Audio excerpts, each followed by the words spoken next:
आज का blouse cutting lecture में डीप नेक का ये पार्ट में हम आगे का पॉइंट समझते हैं। सबसे पहले जो ओरिजिनल बैक पार्ट है उसी के अकॉर्डिंग आपको अलग अलग अस्तर में कटिंग कर लेना है। हो सके तो सबका अलग अलग कलर रखें ताकि समझने में आसान रहे। यहाँ पर सभी पार्ट पूरा कटिंग किया है। अब इसके साथ साथ में आपको ये सिंगल पार्ट भी कटिंग कर लेना है। ये सिंगल पार्ट में यहाँ पर जो आधा इंच एक्स्ट्रा है वो कटिंग नहीं करना है। अब जैसे हमने पिछले पार्ट में समझाया था कि डिप नेक बनाना हो तब हमें यहाँ से 0.25 इंच पहले से कटिंग कर लेना होता है, वो यहाँ पर हम साथ में कटिंग कर लेते हैं। जो ओरिजिनल पार्ट है उसमें आपको कुछ भी कटिंग नहीं करना है। इसमें जो आर्म टू आर्म का लंबाई है वो यहाँ पर आपको मार्क कर देना है। अब यहाँ पर 0.25 इंच का एक मार्क करते ये आर्म टू आर्म का लंबाई तक आपको मिला देना है और इस प्रकार से यहाँ से कटिंग कर लेना है। जितने सिंगल पार्ट है उसमें भी यहाँ पर 0.25 इंच माइनस कर देना है। सभी पार्ट को एक साथ रखते हुए यहाँ से कटिंग करना है। अगर आपको यहाँ पर सिर्फ आधा इंच का या 1 इंच का शोल्डर रेडी चाहिए तो आधा इंच माइनस करना होता है, वो हम प्रैक्टिकल समझते रहेंगे। और दूसरी बात ये ध्यान रखें, डिप नेक कन्वर्ट करने के लिए यहाँ पर हम जो भी मेथड बता रहे हैं वो सब कपड़े में ही पॉसिबल हो पाएगा। अगर आप कपड़े की जगह पेपर ले लेंगे तो फिर वो फोल्डिंग समझना मुश्किल हो सकता है। इसलिए आपको अस्तर में ही प्रैक्टिस करना है और अस्तर भी थोड़ा थिकनेस होना ज़रूरी है। अगर आप मुलायम कपड़े का उपयोग करते हैं तो उसमें अच्छा रिजल्ट नहीं आएगा।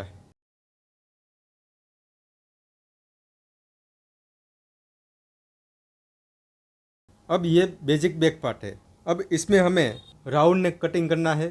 तो सबसे पहले यहाँ पर जो आधा इंच एक्स्ट्रा है उसको आपको फोल्ड कर देना है।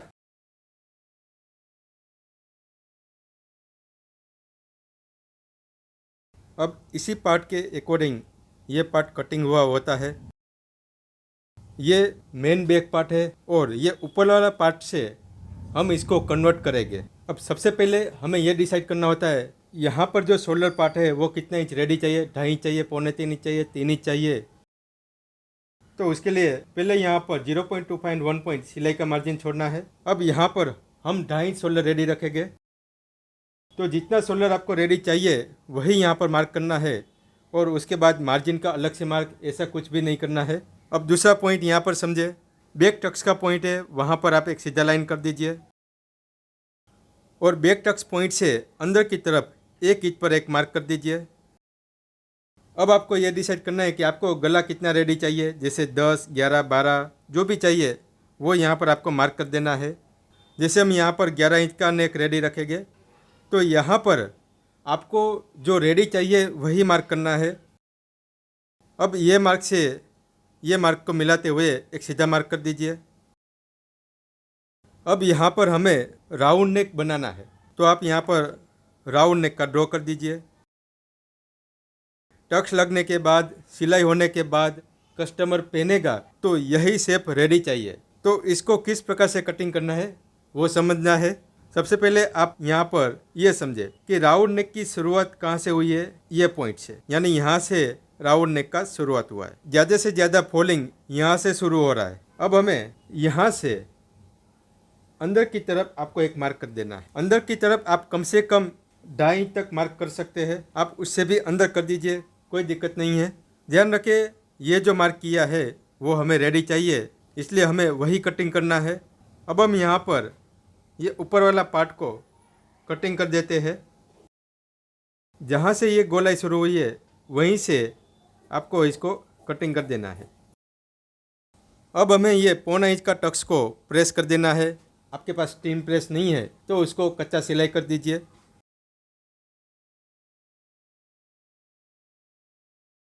ध्यान रखें स्टीम प्रेस करें तो भी वो सिर्फ टक्स तक प्रेस होना चाहिए। अगर आपने इसके ऊपर प्रेस कर दिया तो यहाँ का पूरा पार्ट ख़राब हो जाएगा, वो हमें बिल्कुल भी काम में नहीं आएगा। अब यहाँ पर समझना है कि टक्स लगने के बाद इसका पोजीशन क्या हुआ। हमने तो सिर्फ इतना ही गला कटिंग किया है, लेकिन जैसे टक्स लगता है तो यहाँ का पार्ट फैल जाता है, क्योंकि यहाँ से सपोर्ट छोड़ता है। अगर ये पार्ट जुड़ा हुआ रहता तब यह यहाँ पर फैलता नहीं। अब यहाँ पर आपको 2 पॉइंट समझना है। पहला पॉइंट ये ऊपर वाला पार्ट है वो पूरा का पूरा सीधा मिला दीजिए। यहाँ पर कितना ऊपर हो रहा है वहाँ पर आपको कुछ भी ध्यान नहीं देना है। अब दूसरा पॉइंट यहाँ पर अपर चेस्ट की लाइन पर आपको ध्यान रखना है। ये अपर चेस्ट का लाइन का मार्क है और ये नीचे का अपर चेस्ट की लाइन का मार्क है, और ये अपर चेस्ट की सिलाई मार्क है, और ये भी अपर चेस्ट का सिलाई मार्क है। सबसे महत्वपूर्ण यही पॉइंट है। अब देखिए, अगर हम यहाँ पर इसको सीधा मिलाएंगे, नीचे की तरफ रखेंगे, तो यहाँ पर ये मिलेगा नहीं, यानी फैलने के बाद ये हमारा आर्मर लंबाई के नीचे ही यहाँ पर परफेक्ट बैठना ज़रूरी रहता है। इसलिए ये वाले पार्ट को हमें ऊपर की तरफ खिसकाना होता है। जैसे हम ऊपर की तरफ ले जाएंगे तो यहाँ से भी ऊपर की तरफ जाएगा। यहाँ पर आप प्रेस कर दीजिए ताकि यहाँ से ये कपड़ा हिले नहीं, या फिर आप कुछ पिन अप कर दीजिए। अब देखिए इसका फोल्डिंग कितना हो रहा है। आपको हाथ से इस तरह से फैलाना है, ज़बरदस्ती नहीं फैलाना है, आस्ते आस्ते जैसे वो फैलना चाह रहा हो वैसे ही जाने देना है। अब यहाँ पर देखिए तो ये फैलने के बाद अपर चेस्ट का जो लाइन है वो थोड़ा नीचे की तरफ आ रहा है। ये 1 पॉइंट नीचे की तरफ आया है तो हमें और भी 1 पॉइंट ऊपर की तरफ खिसकाना होगा। तो इसको 1 पॉइंट ऊपर की तरफ ले जाइए। ये ऊपर वाला अपर चेस्ट का जो लाइन है वो नीचे वाला अपर चेस्ट की लाइन को मिलना चाहिए, यही आपको ध्यान देना है। अब खास करके आपको यहाँ पर समझना है। अब देखिए यहाँ पर ये कितना पार्ट बाहर निकला है, वहाँ पर आप एक मार्क कर दीजिए, और नीचे का ये जो अपर चेस्ट का जो मार्क है वो मार्क आपको यहाँ पर कर देना है। सरल भाषा में समझे तो यहाँ पर जितना बाहर निकलता है उतना ही ये सिलाई मार्क से अंदर की तरफ आता है। अब ये यहाँ पर राउंड गले का फोल्डिंग फाइनल हो चुका है। अब आप यहाँ पर आयरन कर दीजिए। अब इसको उठाकर देखें तो यहाँ पर कितना शोल्डर फोल्डिंग हुआ है वो आप समझे। यहाँ पर बाहर निकला है और ऊपर की तरफ से भी निकला है। यहाँ पर देखें, यहाँ पर सिर्फ आधा इंच ऊपर की तरफ आया है, लेकिन ये वाला जो पार्ट है वो यहाँ पर 1.25 इंच तक आया है। तो इसलिए यहाँ से आपको कुछ भी ध्यान नहीं रखना है। जो भी आपको ध्यान रखना है वो सिर्फ यहाँ पर पहला पॉइंट और दूसरा पॉइंट यहाँ पर ध्यान रखना है। अगर आपके पास स्टीम प्रेस नहीं है तो आप यहाँ पर पिन अप कर दीजिए। अब यहाँ पर इसको उल्टा कर दीजिए, और ये ऊपर वाला कपड़े का जितना पार्ट बाहर निकला है उसको कटिंग कर देना है।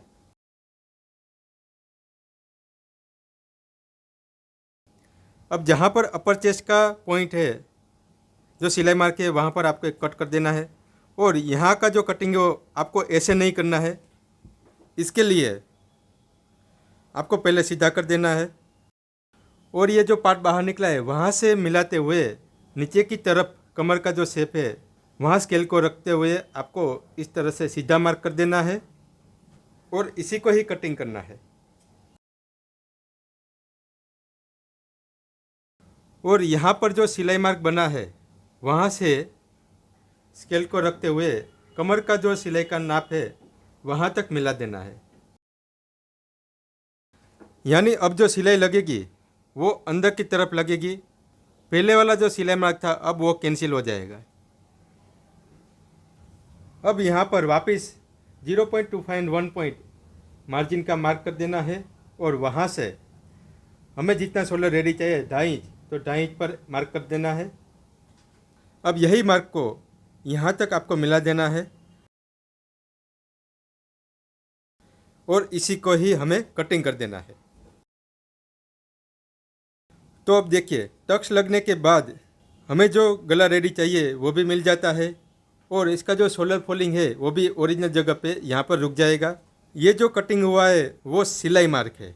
यहाँ पर ये जो गला कटिंग हुआ है आपको देखने में ऐसा लगेगा ये तो बहुत कम ब्रॉड है, लेकिन जिसे कस्टमर पहनेगा तो ये बहुत ज़्यादा ब्रॉड दिखेगा। इसके लिए आपको प्रैक्टिकल समझना होगा, आपको खुद कटिंग करना होगा, कस्टमर को पहनाना होगा। अब यहाँ पर इस टक्स को ओपन करते हैं। और समझते हैं कि यहाँ पर कितना इंच सोल्डर माइनस हुआ। अब इसको ओपन करने के बाद ये पार्ट को हमें नीचे की तरफ मिला देना है। यहाँ नीचे का पूरा लाइन से मिलाते हुए और यहाँ अंदर से पूरा मिलाते हुए इसको रख देना है। अब देखिए यहाँ पर जो शोल्डर रेडी बना है वो 13.25 इंच, यानी ये 6.25 13.5 इंच ये कटिंग हुआ है। अब यहाँ पर हमें कटिंग करने के लिए अलग से मार्किंग करना है। गला स्टिच करते हैं तब हम 0.25 इंच का दबाव लेते हैं, तो उतना ही यहाँ पर आपको मार्किंग कर देना है।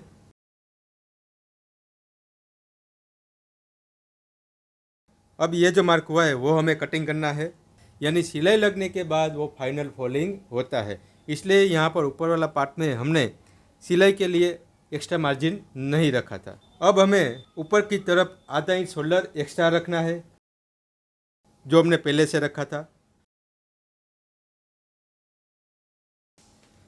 तो यहाँ पर आधा इंच का मार्क कर देना है जो हमें कटिंग करना है, और यहाँ आर्मोल से इसको इस तरह से मिला देना है। अब हम पहले इसको कटिंग कर लेते हैं।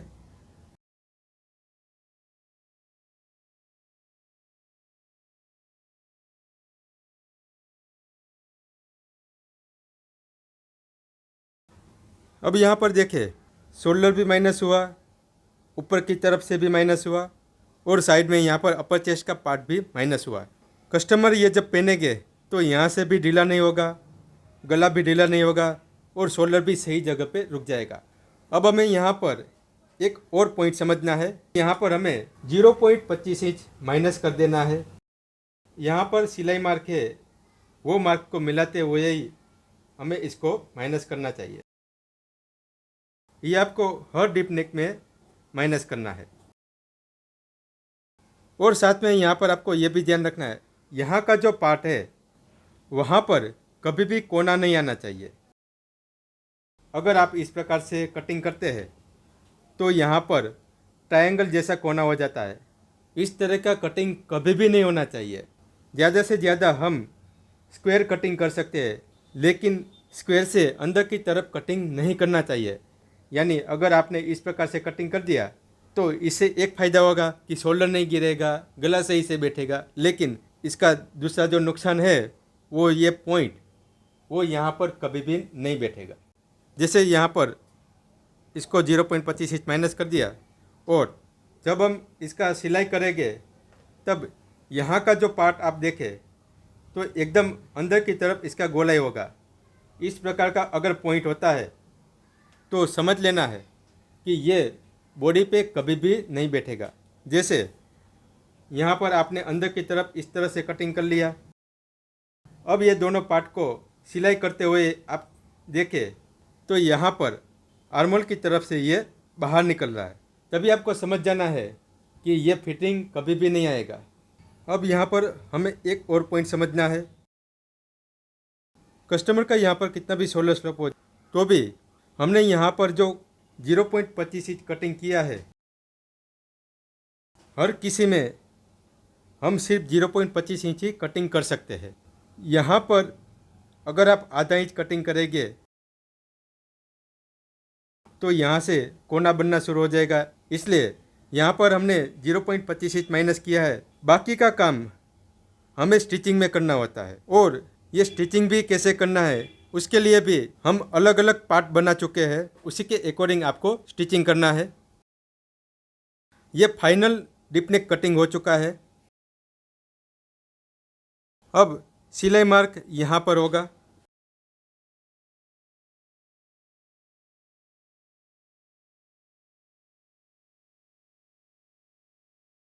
ये जो हमने 1.5 इंच मार्जिन रखा है वही मार्जिन हमें वापस मिल जाएगा। जैसे ये टक्स लगेगा ये अपने आप फैल जाएगा, और जो ओरिजिनल शोल्डर है वहीं पर जाके रुक जाएगा। लेकिन आपको ध्यान रखना है, सिर्फ कटिंग से ये डीप नेक सही नहीं बैठता है, उसके बाद स्टिचिंग भी कैसे करना है वो भी आपको सीखना ज़रूरी है। अब हम एक और गला कटिंग करते हैं और उसके बारे में समझते हैं। यही बैक पार्ट ले लेना है। उसके साथ में जिसमें आधा इंच माइनस किया हुआ है वही आपको ले लेना है। हर किसी में हमें इतना ही गला कटिंग करना है, इसलिए सब में इतना ही मार्क कर दीजिए। तो इसमें हम वी नेक बनाएंगे। यहाँ पर भी हमें 2.5 इंच शोल्डर रेडी रखना है। तो 0.25 एंड 1 पॉइंट पहले मार्जिन का मार्क करने के बाद 2.5 इंच पे मार्क कर देना है। यहाँ पर जो मार्क होगा वो सिलाई मार्क होगा। अब ये मेन पार्ट है, उसमें जो आधा इंच एक्स्ट्रा है उसको आपको पहले फोल्ड कर देना है। हर बार सभी गले में एक ही जैसा प्रोसेस रहेगा।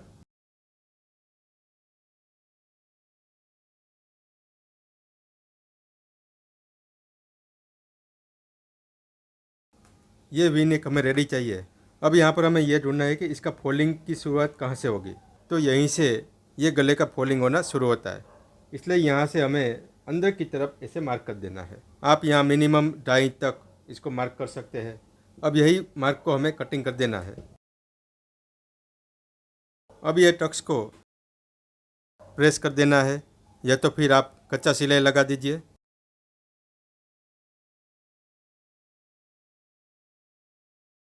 सबसे पहला पॉइंट यहाँ पर ध्यान रखना है और दूसरा पॉइंट यहाँ अपर चेस्ट की लाइन पर ध्यान रखना है। अब आपको यहाँ पर हाथ से प्रेस रखना है और कपड़े को इस तरह से बाहर निकालना है।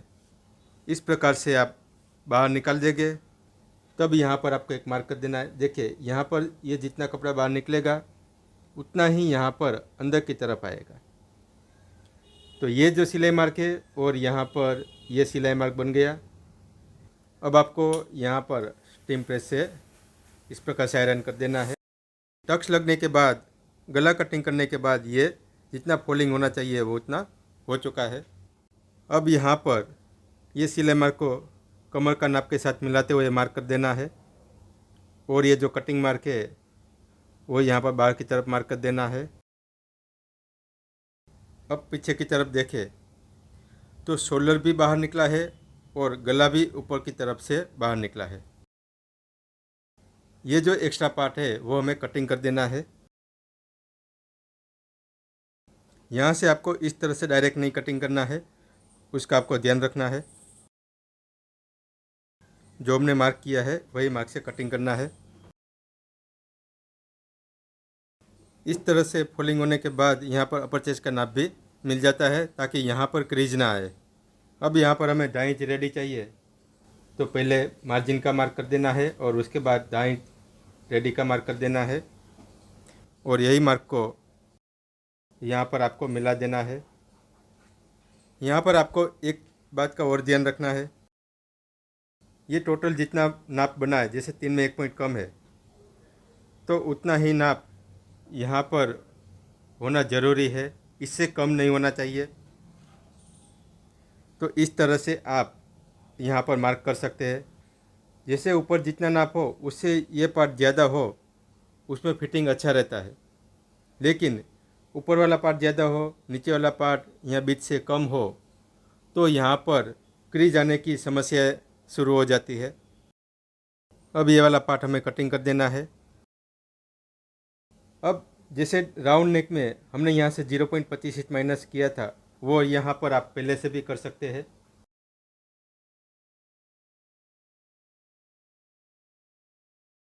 अब यहाँ पर टक्स ओपन करके समझते हैं। अब जैसे राउंड नेक में मिलाया था सेम वैसे ही हमें नीचे की तरफ और यहाँ पर ये पार्ट को मिला देना है।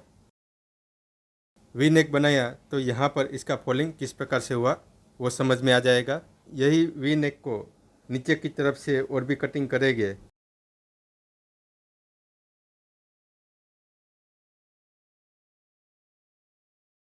कि यहाँ पर इसका फोल्डिंग में कुछ असर हो रहा है या नहीं। तो देखिए इतना कटिंग करने के बाद यहाँ पर किसी भी प्रकार का असर नहीं हो रहा है, यहाँ पर सेम टू सेम आ रहा है। तो यहाँ पर हमने जो कटिंग किया कि बनने के बाद ये इस प्रकार से वी नेक दिखेगा। ये पहनने के बाद बहुत ज़्यादा ब्रॉड ही दिखता है। ये जो लाइन का मार्क हमने किया है उससे कभी भी आपको बाहर की तरफ ऐसे मार्क नहीं करना है। अगर यहाँ पर आप इस तरह से मार्क करके यहाँ से और भी ब्रॉड बनाएंगे तो कुछ ज़्यादा ही ब्रॉड हो जाएगा। अब ये टक्स को ओपन करने के बाद यहाँ पर देखें तो इसका कटिंग इस प्रकार से हुआ है, यानी इसका जो शोल्डर है वो 6.25 13.5 पे कटिंग हुआ है। अब हमें ये मेन पार्ट में कटिंग करना है। तो यहाँ पर जो आधा इंच हमने फोल्डिंग किया था उसको ओपन कर देना है। हमें ऊपर आधा इंच एक्स्ट्रा चाहिए, उसका मार्क कर देना है।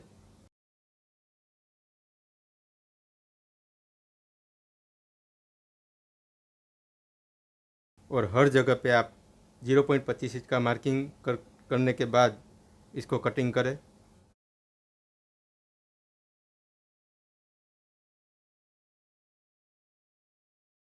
इस प्रकार से कटिंग करने के बाद अगर यहाँ पर चौरस नहीं बन रहा हो और कोना आ रहा हो तो यहाँ से आपको थोड़ा सा कटिंग कर देना चाहिए। अब यहाँ पर जो स्टिच लाइन है वहाँ पर आपको एक कट कर देना है। इस प्रकार से ये फाइनल वी नेक कटिंग होता है। इस प्रकार से आप डीप नेक कटिंग करेंगे 99% परफेक्ट आएगा, लेकिन कटिंग करने के बाद इसका स्टिचिंग भी अच्छा होना ज़रूरी है। वो समझने के बाद ही अपने ब्लाउज में या फिर कस्टमर के ब्लाउज में इसका प्रयोग करना शुरू करें। यहाँ पर ये दोनों पार्ट का कटिंग देखें तो दोनों में यहाँ पर थोड़ा बहुत ही अंतर हो रहा है। ऊपर की तरफ और यहाँ आर्मल की तरफ थोड़ा बहुत ही चेंजेस हो रहा है। बाकी का शोल्डर कटिंग है वो सेम ही आ रहा है। अब हम एक और गले का शेप के अकॉर्डिंग कटिंग करके समझते हैं।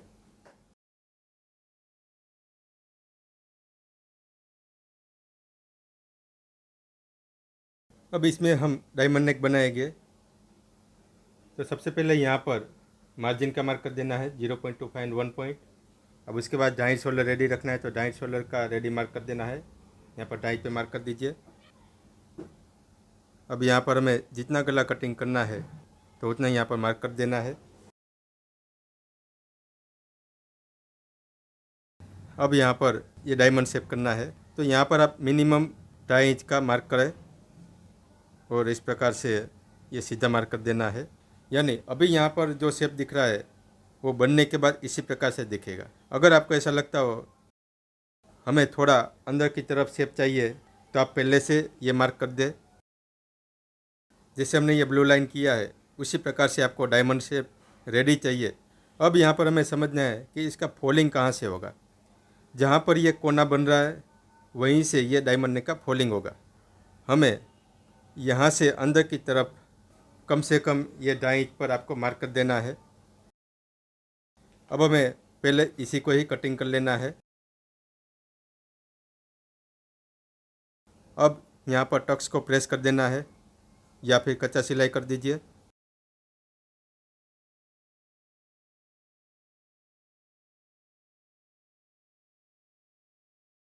अपर चेस्ट का लाइन के बाद नीचे से कोई भी गला कटिंग होता है तो अपर चेस्ट का पार्ट भी खुलता है, इसलिए यहाँ पर टक्स लगने के बाद ये जो फिलर है उससे आपको पता चल जाएगा कि यहाँ पर कितना पार्ट बाहर की तरफ निकल सकता है। हर किसी में आपको यही पॉइंट का ध्यान रखना होता है। ऊपर वाला ये जो मार्किंग है वो यही मार्किंग के साथ मिलना चाहिए। अब बाहर की तरफ ये जितना मार्क बाहर निकल रहा है, जैसे यहाँ पर नापे तो 0.25 इंच बाहर निकल रहा है, तो यहाँ पर भी 0.25 इंच ही अंदर की तरफ ये सिलाई मार्क बनता है। अब इसको उठा के देखें तो ये वहीं पर होगा जहाँ पर नीचे का अपर चेस्ट का सिलाई मार्क है। अब यहाँ पर जो कटिंग वाला मार्क बनेगा उसको मार्क कर देना है और ये सिलाई मार्क कर देना है। इस तरह से ये जो बाहर निकलता है वो अपर चेस्ट की लाइन पर पीछे में जो गले में झोल आता है वो नहीं आता है। ये अपने आप इसका जो झोल होता है वो निकल जाता है। अब यहाँ पर स्टीम प्रेस से आयरन कर दीजिए अथवा तो आप पिन अप कर दीजिए। अब इसको उठाकर देखें तो यहाँ पर जितना फोल्डिंग होता है वो अपने आप यहाँ पर पता चल जाता है। अब इसको उल्टा करके जो भी पार्ट बाहर निकला है उसको हमें कटिंग कर देना है। जो सिलाई मार्क है वहाँ पर आपको कट कर देना है। और यहाँ से जैसे समझाया कि ये वाला जो पार्ट है वो हमें डायरेक्ट इस प्रकार से कटिंग नहीं करना है, उसको हमने अभी जो मार्क किया है वैसे ही सीधा कटिंग करना होता है। अब यहाँ पर सोलर का मार्जिन मार्क कर देना है 0.25 एंड 1 पॉइंट, और हमें 2.5 सोलर रेडी चाहिए, वही मार्क करना है। अब ये मार्क को ये कोने से मिला देना है। अब साथ साथ में यहाँ पर भी आपको 0.25 इंच माइनस कर देना है और ये सिलाई मार्क के साथ मिलाकर कटिंग कर देना है।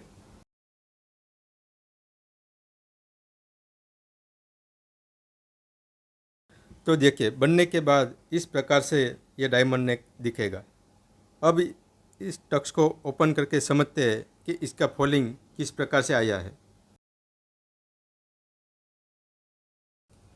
अब ये पार्ट को नीचे की तरफ मिला देना है।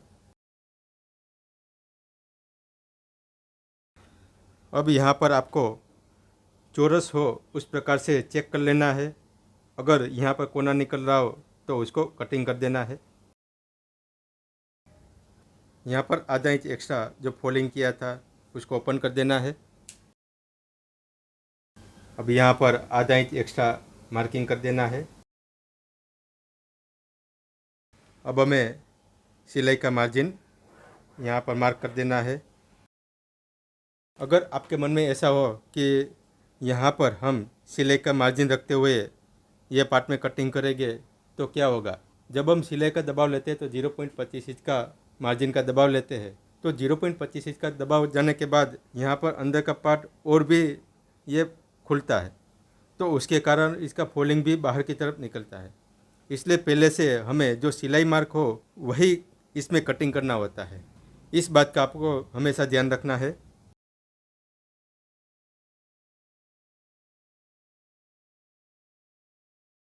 अब ये राउंड नेक जो कटिंग किया था उसके साथ मिलाकर देखें तो इसका फोल्डिंग कितना हुआ। तो देखिए, डायमंड नेक का शोल्डर है वो ज़्यादा माइनस हुआ है और वो अंदर की तरफ आया है। वी नेक रख कर देख के समझते हैं, यहाँ से अंदर की तरफ से ये ब्रॉड बन रहा है। अगर यहाँ पर जितना ब्रॉड बनता है उसके अकॉर्डिंग शोल्डर भी अंदर की तरफ माइनस होता है। अब आपको समझ जाना चाहिए कि एक ही प्रकार का नाप हो और एक ही प्रकार का यहाँ पर डीप नेक हो तो अलग अलग गले का शेप के अकॉर्डिंग ये शोल्डर फोल्डिंग कम या ज़्यादा होता है। अब इसमें जो सिलाई मार्क है उसका यहाँ पर मार्क कर देना है।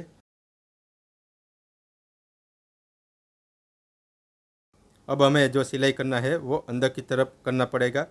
अब हम एक और प्रकार का गले का शेप कटिंग करते हैं। इसमें हम पान नेक कटिंग करेंगे। और सबसे पहले ये जो मेन पार्ट है उसमें जो आधा इंच एक्स्ट्रा है उसको आपको फोल्ड कर देना है। यहाँ पर हमें गले का जितना डिप चाहिए वो मार्क कर देना होता है।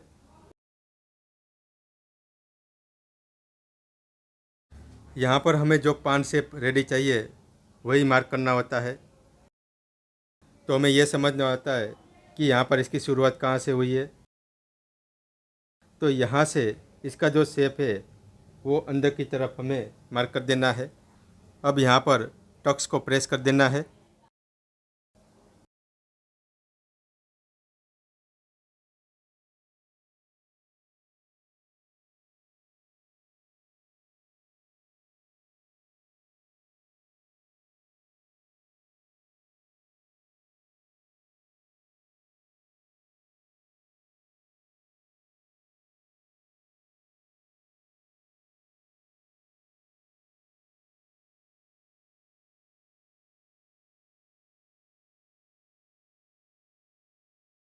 एक पॉइंट भी बाहर निकलता है तो भी हमें कटिंग करना होता है। एक एक पॉइंट यहाँ पर मायने रखता है। अब देखें, टक्स लगने के बाद इसका फोल्डिंग यहीं पर रुका हुआ है। अब ये मार्क को यहाँ पर मिला देना है। अब यहाँ पर हमें 0.25 इंच मार्किंग करके कटिंग करना है।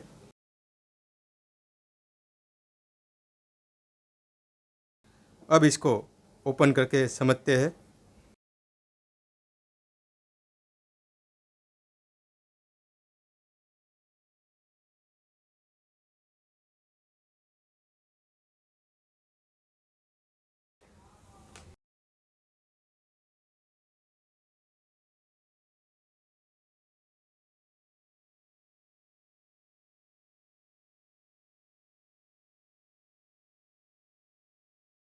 अब यहाँ पर हमने जो डायमंड नेक कटिंग किया था उसको रख के समझते हैं। तो देखिए, पान नेक और डायमंड नेक में दोनों का सोलर फॉलिंग अलग अलग हुआ है। तो यहाँ पर हम जो भी समझा रहे सभी में आपको ये प्रूफ के साथ समझा रहे कि इसी प्रकार से सोलर फॉलिंग होता है। यहाँ पर देखिए, डायमंड नेक में ये अंदर की तरफ भी ज़्यादा कटिंग हुआ है, यहाँ पर भी अंदर की तरफ ज़्यादा कटिंग हुआ है और ऊपर से भी अंदर की तरफ ज़्यादा कटिंग हुआ है। अब हम एक और गले का शेप कटिंग करके समझते हैं।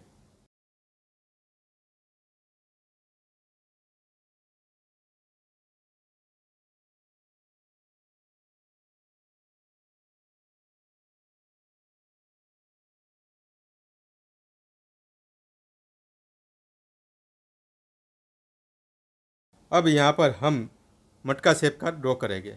जो हमें रेडी चाहिए वही यहाँ पर आपको शेप करना होता है। आपको जिस प्रकार से शेप सही लगे वैसे आप शेप करें। भले इसको 2-3 बार ड्रॉ करना पड़े, लेकिन ड्रॉ करते रहिए। अब यहाँ पर ये फाइनल ड्रॉ हो रहा है। मटका शेप में ये वाला पार्ट बाहर की तरफ निकलता है, इसलिए यहाँ पर हमेशा डोरी देना ज़रूरी रहता है, नहीं तो ये पार्ट में सपोर्ट नहीं मिलेगा तो ये उठता रहेगा। यहाँ पर आपको और भी ज़्यादा ब्रॉडनेस चाहिए तो उसका आपको पहले से ही मार्क कर देना है, जैसे हम यहाँ पर मार्क कर रहे हैं। अब हमें यहाँ पर ये ढूंढना है इसका फॉलिंग की शुरुआत कहाँ से हुई।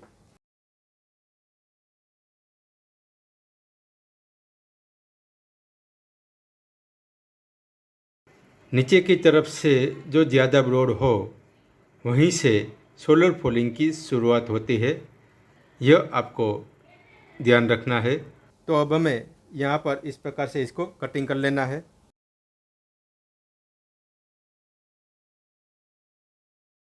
इसमें यहाँ पर ज़्यादा ब्रॉड कटिंग हुआ है तो यहाँ पर देखें तो उतना ही यहाँ पर ज़्यादा बाहर निकलता है, ऊपर की तरफ उठता है और यहाँ से भी बाहर की तरफ निकलता है। जितना इसका ब्रॉडनेस कम हो उतना ही ये यहाँ पर कम बाहर निकलता है, यहाँ से कम बाहर निकलता है और यहाँ से भी कम बाहर निकलता है। अब यहाँ पर सिलाई मार्क की तरफ ये मार्क कर देना है और जो बाहर निकला है वहाँ पर मार्क करके दोनों मार्क को कमर का नाप से मिला देना है। अब पीछे की तरफ देखें तो यहाँ पर बहुत ज़्यादा फॉलिंग हो रहा है।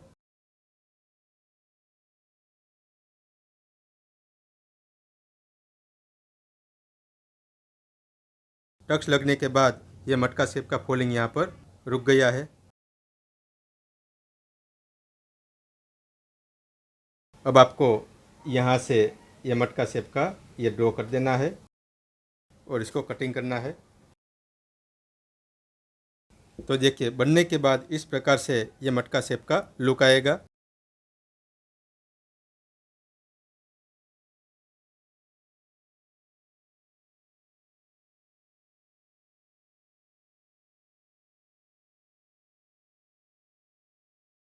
अब देखिए, जो हमने गोल गला बनाया था उसका फॉलिंग कहाँ पर है और इसका फॉलिंग कहाँ पर है, दोनों का अंतर समझिए। यहाँ पर आधा इंच का अंतर आ चुका है। डायमंड नेक रख कर समझते हैं, ये दोनों में 1 पॉइंट का फ़र्क है। यहाँ पर एक एक पॉइंट का भी महत्व रहता है। अब पान नेक रख कर समझते हैं। तो देखिए, यहाँ पर दोनों का अंतर समझिए। पान नेक में शोल्डर ज़्यादा था और ऊपर की तरफ भी ज़्यादा था, लेकिन मटका शेप में अंदर की तरफ है। लेकिन सभी गले में टक्स लगने के बाद अपनी ओरिजिनल जगह पे यहाँ पर रुक जाता है। हमने यहाँ पर जितने भी पार्ट समझाया उस सभी पार्ट को आपको समझते हुए कुछ सोचना है कि हकीकत में गले का शेप के अकॉर्डिंग ही शोल्डर फोल्डिंग होता है। अब इसको हम कटिंग करके समझते हैं।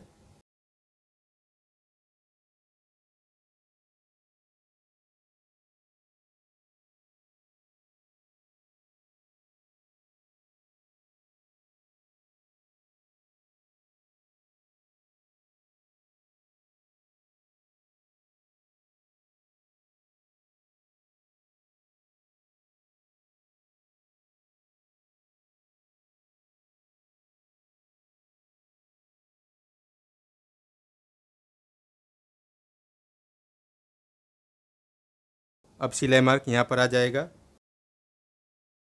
अब हम सभी ओरिजिनल पार्ट को एक साथ रखते हुए समझते हैं कि सबका जो शोल्डर है वो कितना कम ज़्यादा है। सबसे पहले हमने जो राउंड नेक कटिंग किया उसके ऊपर वी नेक रखते हैं। अब यहाँ पर समझे तो इसमें यहाँ पर 0.25 इंच का अंतर है। फिर जो डायमंड नेक कटिंग किया है उसको समझे तो डायमंड नेक का शोल्डर और भी अंदर की तरफ है, और पान नेक कटिंग किया तो इसका शोल्डर बाहर की तरफ है, और लास्ट में मटका शेप कटिंग किया तो इसका शोल्डर भी अंदर की तरफ है।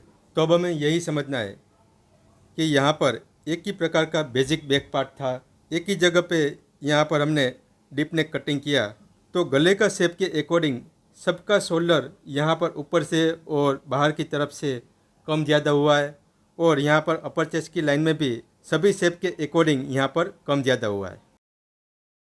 किसी में 1 पॉइंट हुआ है, किसी में 0.25 इंच हुआ है। आपके पास ड्राफ्टिंग है उसमें 28 से 44 में बैक पार्ट है, वही बैक पार्ट के अकॉर्डिंग आप ज़्यादा से ज़्यादा प्रैक्टिस करें। इसके अलावा इसका कोई भी शॉर्टकट भी नहीं है कि आप पहले से शोल्डर माइनस करके कटिंग कर पाए। सभी में आपको ओरिजिनल बैक पार्ट की ही ज़रूरत रहेगी। ठीक इसी तरह फ्रंट पार्ट में भी डीप नेक फोल्डिंग होता है, तो उसको हम आने वाले पार्ट में समझेंगे। तब तक के लिए यहाँ पर हमने जितना प्रैक्टिस समझाया उसका ज़्यादा से ज़्यादा प्रैक्टिस करें, कम से कम 50 टाइम प्रैक्टिस करें। तो मिलते हैं हम नेक्स्ट लेक्चर में। धन्यवाद।